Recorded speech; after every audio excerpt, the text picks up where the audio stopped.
Hi, my name is Taylor Stuckey, and I teach business at McPherson High School.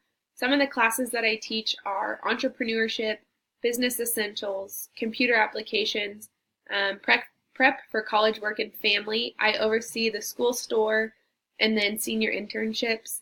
And also this year we have combined, we have special ed students and then business students working together to start a t-shirt business. So that's been a lot of fun. A couple strengths that I have with technology. I love technology. I'm the building tech leader at the high school. I implement a lot of technology in my classroom. I actually work in a computer lab, so I have access to 25 desktop computers.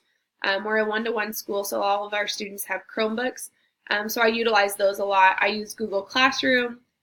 Poll Everywhere is a fun one. I use all the Google applications like Google Docs, Google Sheets, Google Slides, and things like that. So I'm always looking for new ways to implement technology in my classroom. Something else we do is I have my students create social media accounts for their businesses. I have social media accounts for my classroom.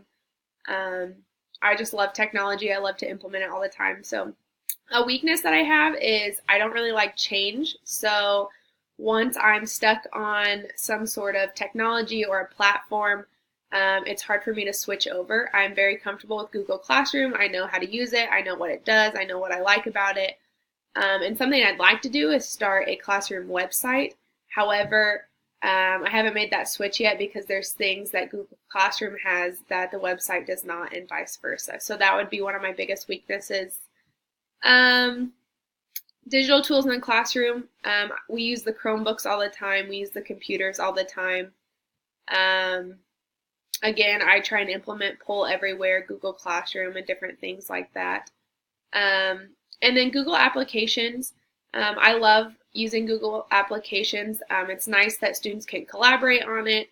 If I upload those into Google Classroom, I can see what they're doing while they're working on it and things like that. I usually stick with Google Docs, Sheets, and Slides. We've done Google Drawings a little bit, but those are the biggest ones that I use in my classroom. I'm kind of old school. I still like Microsoft Office. I love Word, Excel, and PowerPoint. That's what I teach in computer applications. But I do like the collaboration piece of Google applications. So.